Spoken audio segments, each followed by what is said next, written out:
Well, hey, good morning, Kairos Church. I hope you're having an amazing Sunday so far. As you can see, I'm not here with you in person, and we miss being here with you guys. But I'm excited about what today is going to bring as we continue our journey in our series, Gods and Demons.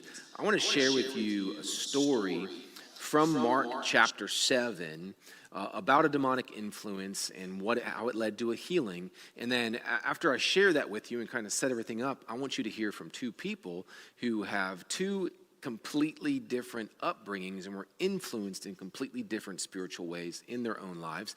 And hopefully that'll shed light on, again, opening and helping us see and bring the veil up of the demonic influences in our lives, as in our upbringing, and even currently in our lives as well.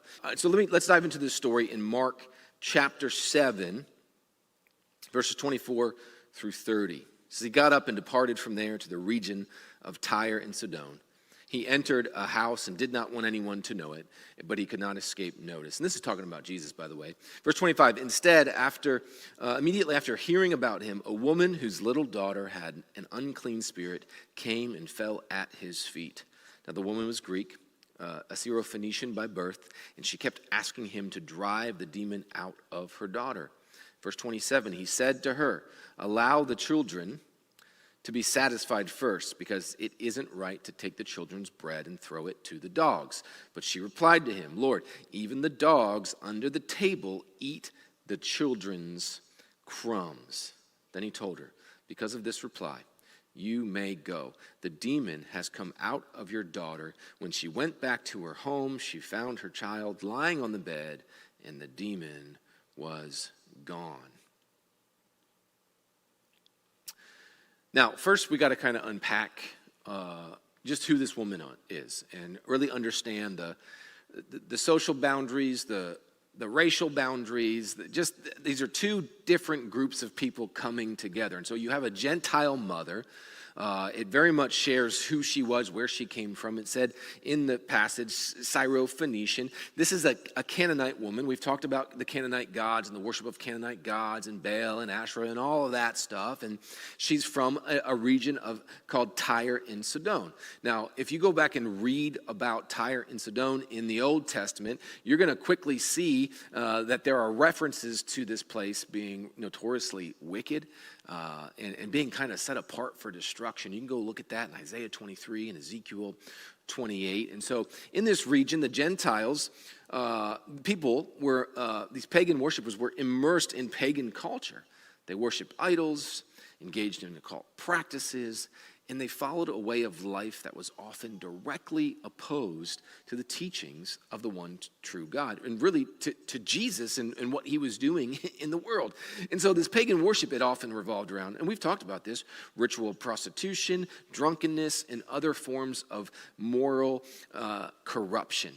And what happened within this culture over years and years and years is the more that a culture normalized these practices, the more individuals were desensitized to sin and separated from God's design for their lives. And this desensitization allowed spiritual forces to gain a foothold in people's lives as they engaged in the acts that were both physically and spiritually harmful.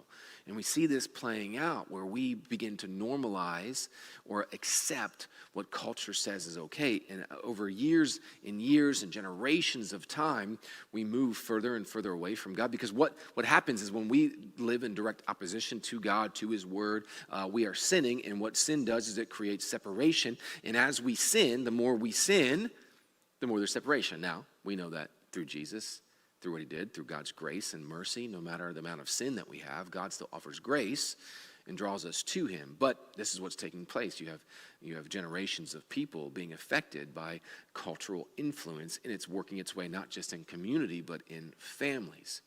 And so what you need to know is that this Gentile mother and her daughter were deeply and generationally influenced by a culture of pagan worship. And so that kind of sets the tone. Okay.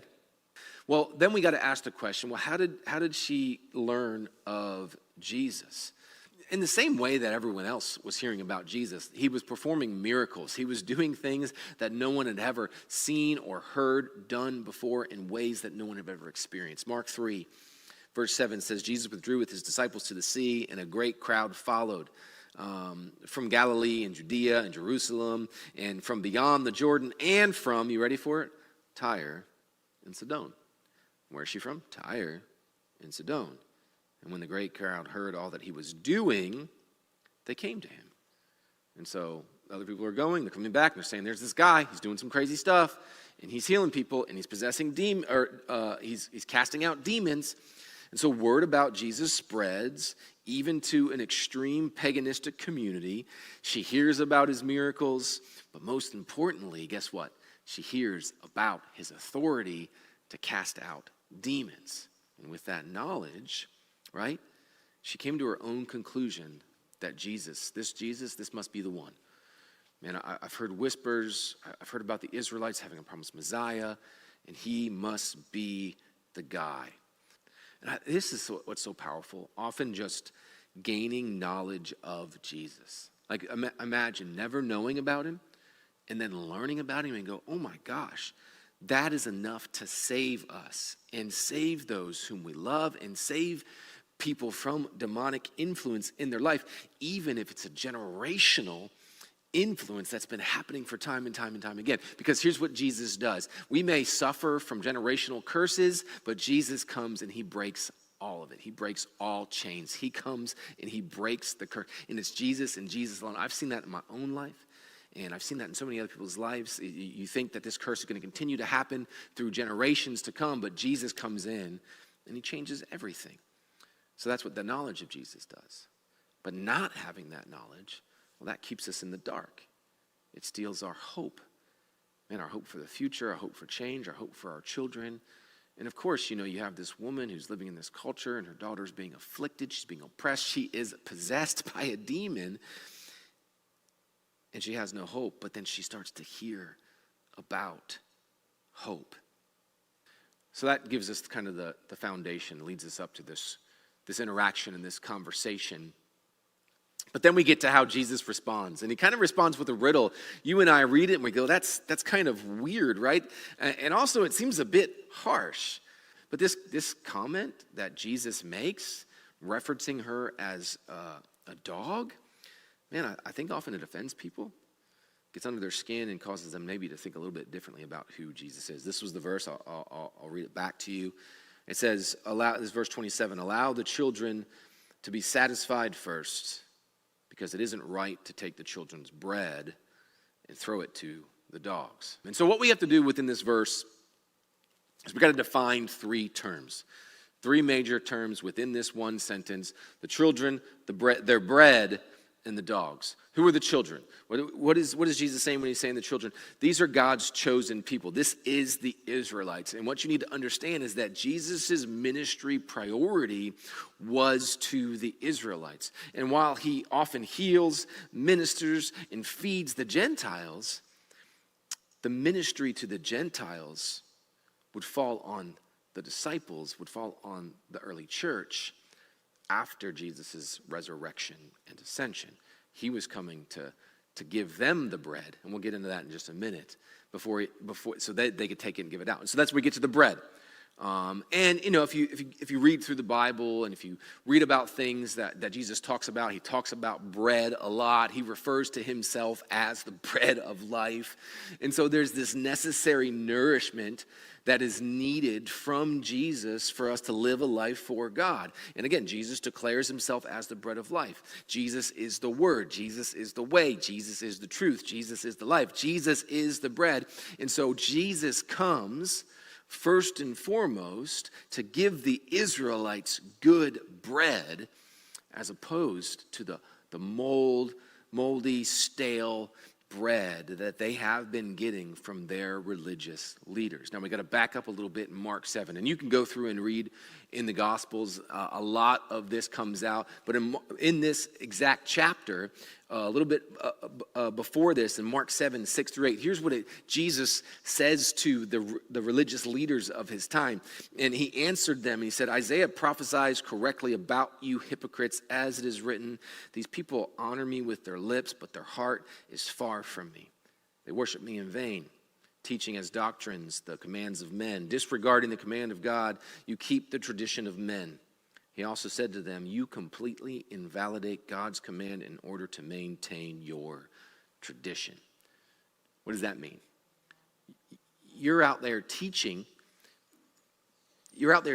but you're teaching for your glory, you're teaching for your own fame, you're teaching for your own title, you're just teaching traditions, and you're teaching the law, but you forgot about love, and you're not giving people good bread. And so Jesus came to give the Israelites the bread that they deserved, the bread of the word, the bread of the truth, right? And so we have the children, and we have the bread, and then we get this reference to dogs.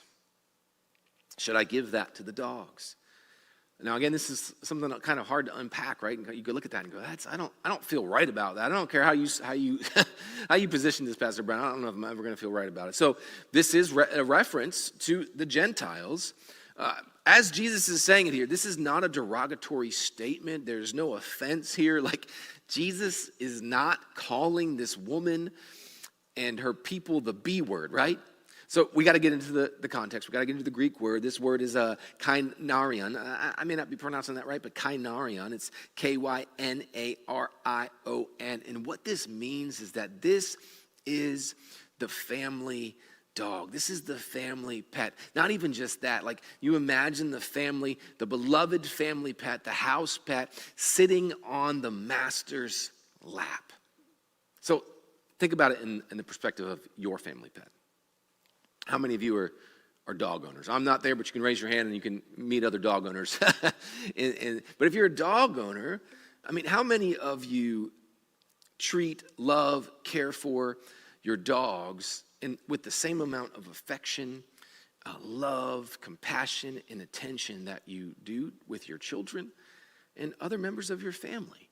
And so I think you got to begin to look at it from that perspective. And so Jesus is not saying to them, hey, like, you're dogs, and you don't deserve any of this. He's just letting them know, like, I'm here for this, and I'm trying to do this. And so I wanted you to have that perspective. And so the dog, the Gentile, does get the crumbs. And this woman, she understands this reference. She understands what Jesus is saying, and she responds to him, and she said, Lord, even the dogs under the table eat the children's crumbs. Man, this is so powerful. What is she saying? Like, God, you're out here doing miracles. You're out here doing healings. God, if I could just catch a little bit of that comes my way, or that accidentally happens, or just peel off just a little piece and let me have it. That's all I need for my daughter. Do you understand the amount of faith that she is proclaiming in this moment, that receiving even a small little morsel, an accidentally left over miracle that fell off the table of Jesus' healing, would lead her daughter to being delivered from a demonic possession? She is believing that. And Jesus sees her faith, knows her faith, and goes on to heal her daughter. As a matter of fact, he doesn't even go with her. He doesn't even have to. He says, listen, because of what you just said, because of the faith that you just displayed in me, your daughter is healed. She goes back and she's healed. And just what a strong reminder of the power of our faith. Like, listen to this. The faith the size of a breadcrumb has the authority over a demonic influence, has the authority to cast out, to rebuke, to muzzle a demonic influence. And so that's what I want to showcase to you. First and foremost, that people need to hear about Jesus. People need the knowledge of Jesus. And then leading to the belief of Jesus, that's what people need. They need to hear the truth and power of God's word. And we need to also make sure that people aren't being led astray by religious false teaching, happen on one side, fake Christians, false teaching, or kind of that overt cultural pagan worship and practices where we see neo-paganism taking place. And so, this exchange between Jesus and the Syrophoenician woman, it reveals a spiritual truth about how both Jews and Gentiles, despite their differences, were vulnerable to Satanist attacks. right? And Satan uses pride, and he uses power, and he uses ritualistic, traditional religion and to distract the Israelites, and he uses pagan worship, worshiping anything else other than God, to distract the Gentiles. The enemy uses different strategies, different tactics to draw groups of people away from the truth of God and into spiritual bondage on both sides, right? On one side of this story, you have a mother whose daughter was demon-possessed, right? And she was immersed in a pagan culture, right? False idol worship, most likely passed down through generations from the grandmother to the mother, now to the child, leading this family to experience, like I talked about earlier, generational cursing that manifests itself in the demonic possession of a little girl. And you think about, for this little girl, it's all she knew. And it took control of her heart, took control of her thoughts, took control of her life. She may have never heard about Jesus, may have never known about Jesus or God or the Bible. All she knew was what her family taught her, what culture was teaching her. And then you look at this story and you realize there's this desperation, right? You see and you feel the desperation in the mother and her willingness to cross racial and social boundaries. And what this tells me is that she's exhausted, probably all their other options, right? Seeking healing and hope and help from her family, from her community, and the pagan gods that they worship. And guess what? Her Canaanite gods failed her. And her other people who worshiped them failed her. And you go and you look, they welcome in the demonic influence and the demonic presence, but they had no power to remove it. And she comes to a place where she realizes this, and I've been saying this, only Jesus has the power to rebuke, muzzle, and cast out demons. And the mother came to this conclusion on her own. She confesses that Jesus is Lord and receives deliverance for her and her daughter. And so that's her story.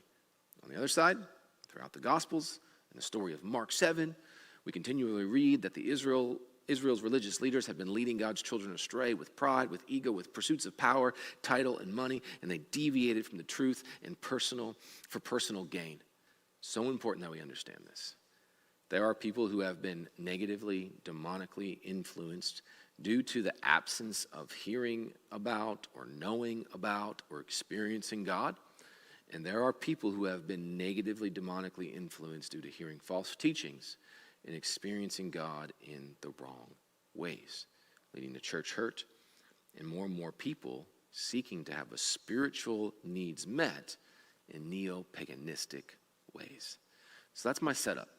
I wanted you to dive into that scripture a little bit and understand how this takes place and how it took place in the Bible, in the New Testament, and what Jesus did.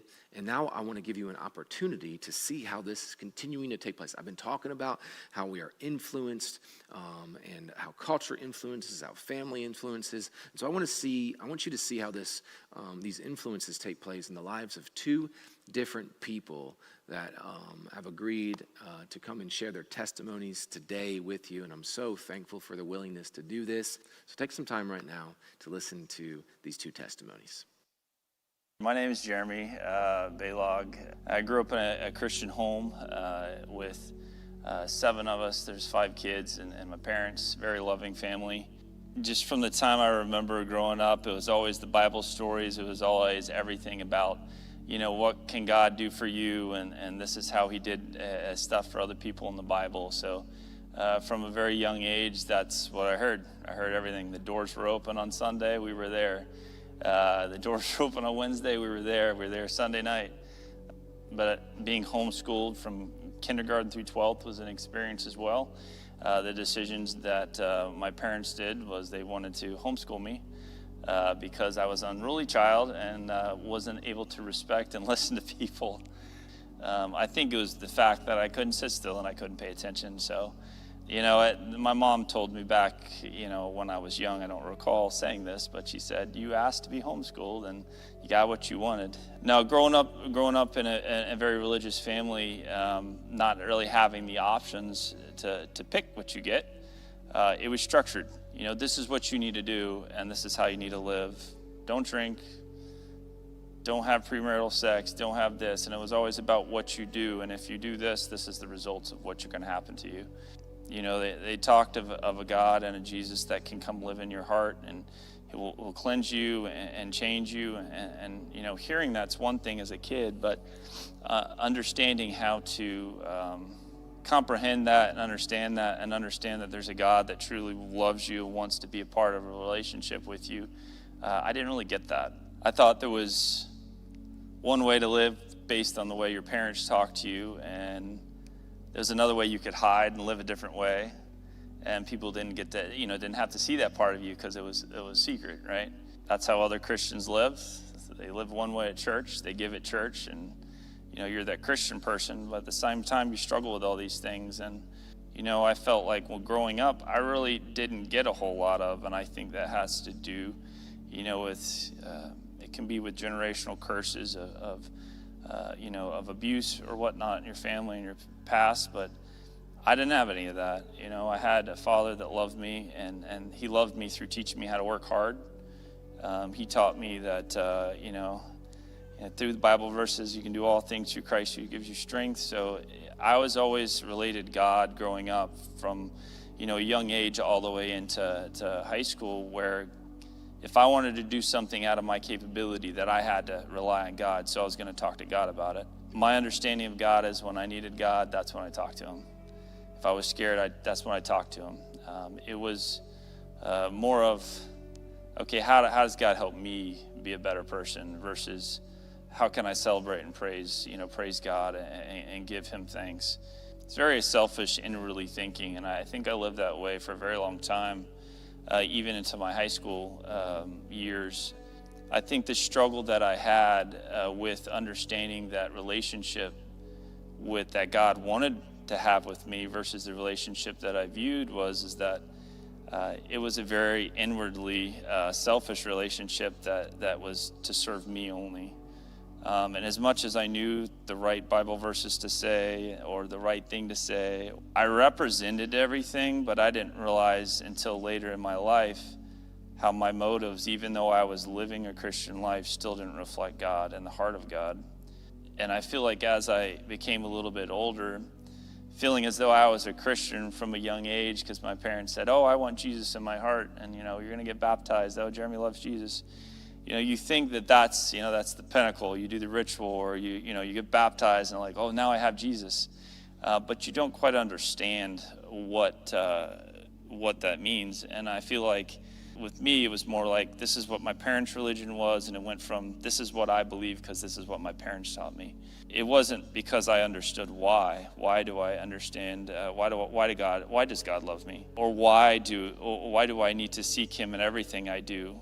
I understood that God knows everything, but I still thought to me I could hide stuff, and I could hide stuff from my parents. I could hide stuff from other people, and I could still provide an image that I was a Christian. And that was okay, because as long as everybody thought I was a Christian and I did the right thing, I was okay with that. And I'm still going to heaven. Even to the extent that sometimes I would felt in high school that I would judge people. Like, dude, you're going to ruin your life. You're going to go to hell. Thinking that I was so much better a person because I had lived a Christian life my whole life. And that was the life that I was proud of because that's what my parents taught me. It wasn't until I realized that, when I was 17, that God was like, Jeremy, you're not living for me. You're far from me. Your heart's not close to me. You live a Christian life and you say the right things. And it reminds me of the verse in Isaiah 29:15. What sorrow awaits these who try to hide their plans from the Lord, who do their evil deeds in the dark. And I was okay with hiding my stuff in the dark and not having my heart, but I didn't think I had the reverence and the fear of God to know that living that way made me just like the people I was accusing of being that weren't Christians or did not even live or didn't even know about Jesus. I was just as bad as them. And I think the process that started to break me down when I was at camp was my uncle. He looked at me in camp and said, Jeremy, if you were to die tonight, are you 100% sure that you would go to heaven? And for the first time, my whole life, I don't know that my parents ever asked me that. They just assumed based on all my knowledge of God, me saying that I wanted Jesus, that I had him. And when I realized at 17 years old, I had portrayed being a Christian for the many, many years, my heart did not care about God. My desires did not point towards God. I knew right at that point when he looked at me, he asked me that, and I'm like, I don't know. I was like, I have all the right answers, and I can tell you all the things you want to hear, but I don't feel clean, and I feel like I have to hide stuff. And that was the first time that I felt like that became an opportunity for me to live a different way. I didn't have to hide stuff. I didn't have to live quietly with the things that, bothered me, lust and of the eyes of the flesh, and just the thoughts of, hey, how am I going to get better in sports to better serve myself? All those kind of went away when I realized, I don't really want to seek my own desires anymore. I want to reflect the heart of God. So those foundational things that my parents taught me when I was very young were great developmental foundational steps, of understanding of what God was. I still think to this day that, if I would have died before I'd have made that decision, I don't know that I would have spent eternity in heaven. And that to me is where the turning point going forward was. That's when I feel like the Lord came to me, and I felt his presence in a different way than I've ever felt, because for the first time I think that I realized that when God came and I felt the presence of God, very similar to the heat that you feel the Holy Spirit come into you, and you realize that it's not you, it's God. It's God's presence with you, and giving you a peace and a feeling of cleanliness that at that point, even though I thought I was clean, I didn't really understand what it meant. My heart wasn't in the right spot. My obedience wasn't in the right spot, and my worship that I did was not. I worship sports more than I worship God. I have one issue that I've always had from my life, and that was respecting and fearing God. I always feared the outcome or the consequences of the worldly punishments of my sin, and I didn't realize that me doing what I do, choosing to live the life I did, was more so displeasing, but it hurt God even more. And when I realized that I was lacking that fear and the reverence for who God is and what he can do in your life and the Holy Spirit in my life, even to this day, a lot of those things that I had problems with before have kind of been pushed to the side. I would always be scared to do things because of failure, but now I not really care about failure, because it's not about myself, but it's about how I can promote God and the things he's done in my life. I feel like how he has changed me is my view and how he loves me and the intimacy I have with him, where I did not have an intimate relationship with God before. I always like to try to equate it to how I love my children or my wife, and you want to try to get everything you can out of your relationships, but when you're only taking, what kind of relationship is that? And I felt like once I was able to be intimate with God and show God that I loved him through praying differently, to reading the Bible differently, and to truly fear him a different way, that's when it cast out all the other fears of the lust and the things that pursued me so much and previously in my life. 1 John 4:18, it says, "Such love has no fear, because perfect love expels all fear.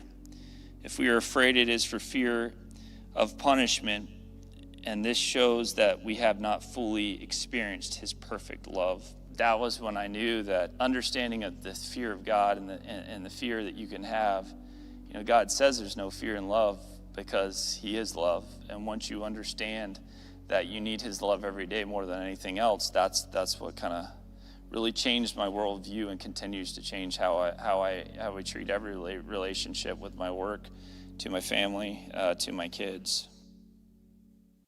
Okay, so I'm originally from Mexico. I grew up in Mexico City area probably until the age of 6. Then we moved around to a few different states. As far as spiritual walk, there really wasn't much. My dad was just trying to put food on the table literally every day, and my mom was trying to probably not let us die. So there was no spiritual anything. It was just trying to keep the family going and survival. My grandmother from my mom's side used to take us to church occasionally, and that was pretty much it. I remember when I was very little, I would see spirits. I would see things, and I couldn't make sense of it when I was little, but I remember telling my parents, and obviously I was so young that they didn't believe me. They thought I was just a little crazy kid. Now that I've interviewed my parents on both sides, my dad comes from a family of murderers, drug addicts, alcoholism, santeria, witchcraft, prostitution. I mean, you name it. If it's bad, it's in my dad's side.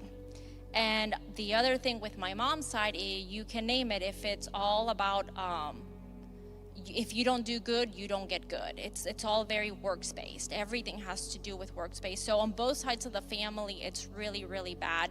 I would probably say that, as far as generational curses, my dad probably has a little bit more influence on that, because the more I interview him, the more I find out, even now. And it's just, there's so many open doors to Satan from that side of the family. When we moved here to the States, I do recall my mother trying to get us a little bit more back into church, and we started going to a Catholic mass. And again, it was just the constant repetition of things that I just couldn't understand, why we kept repeating the same prayers and why we had to go to confess to the priest. Like, I had no understanding of any of that. So when I was probably like around 12, I asked my mom if I could just not go to church.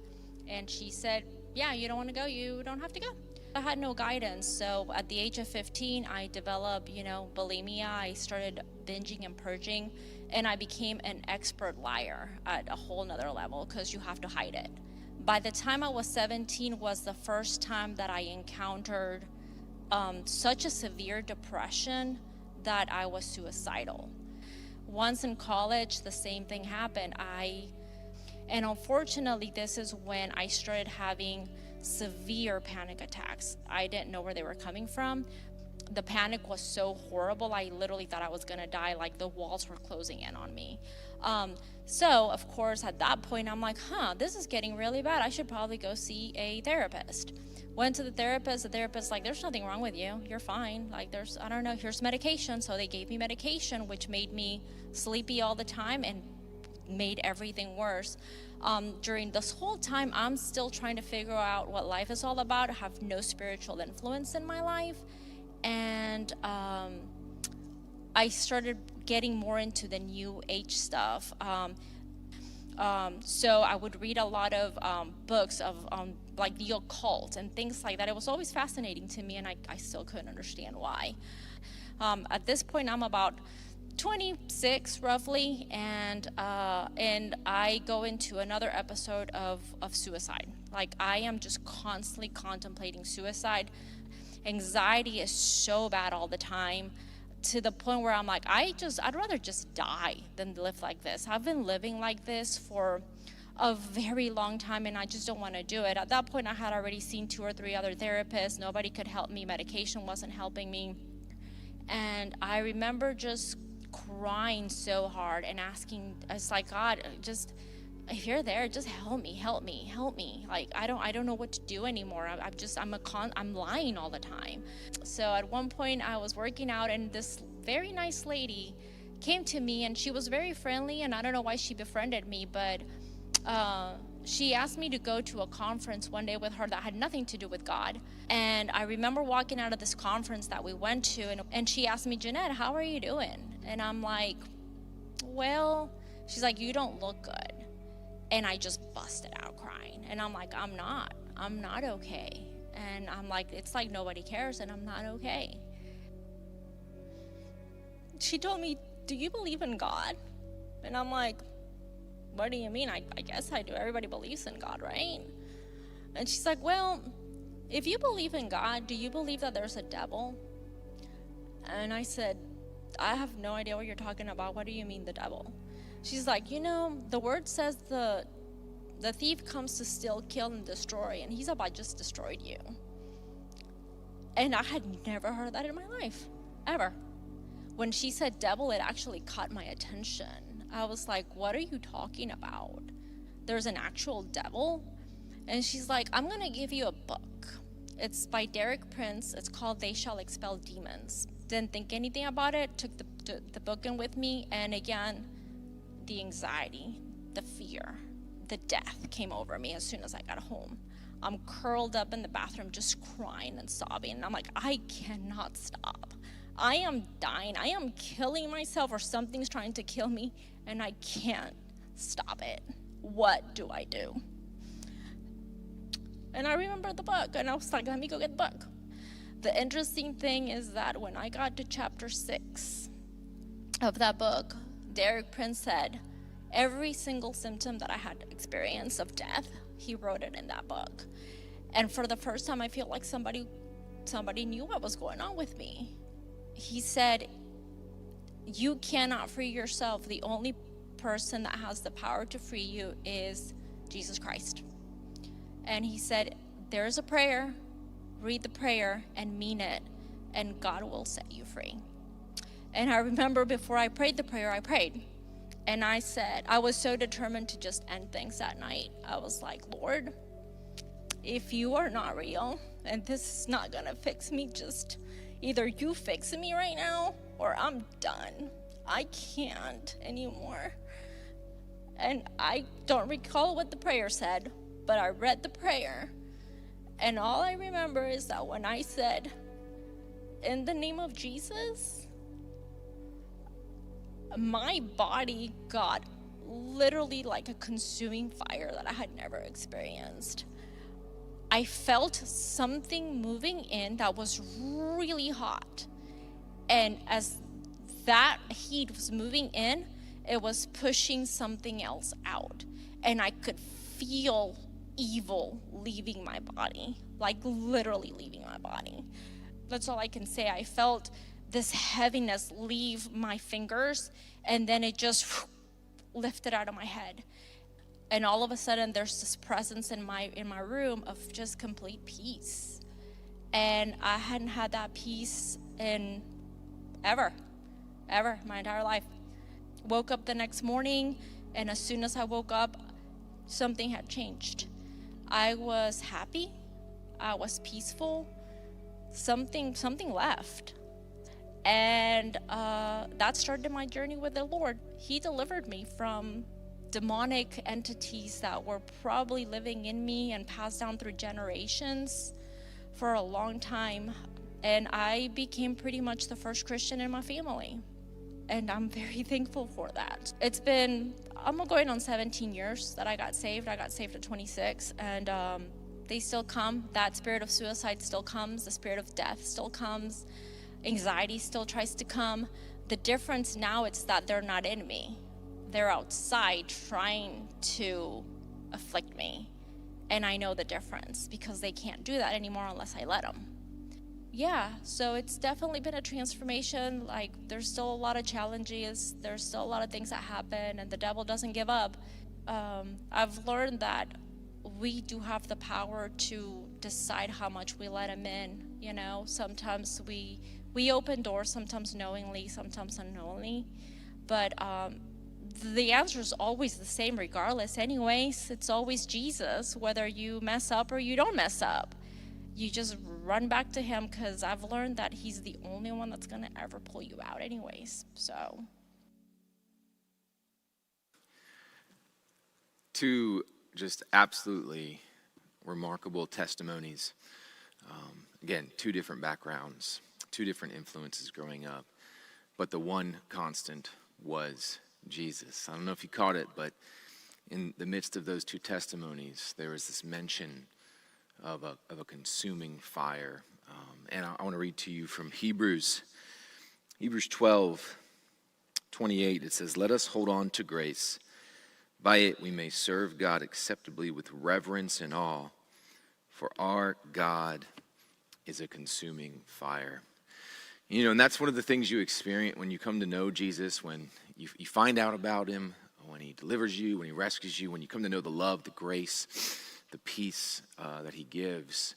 It consumes you, and you begin to live your life no longer for self, no longer, for the, demonic influences, but for that consuming fire that comes in and radiates out of you and also protects you from those influences.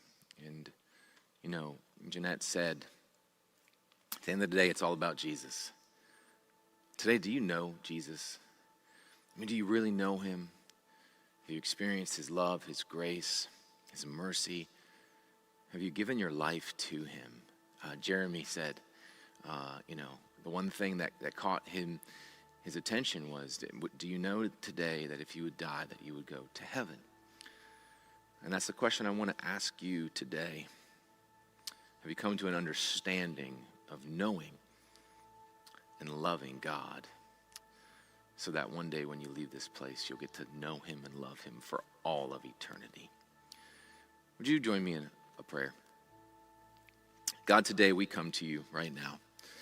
You know, whether we've had a good experience, a bad experience, or no experience with you, God, we believe that through our individual stories, our backgrounds, our lives, you are drawing near to us. You are working to bring us into a loving relationship with you. At the end of the day, it's all about you.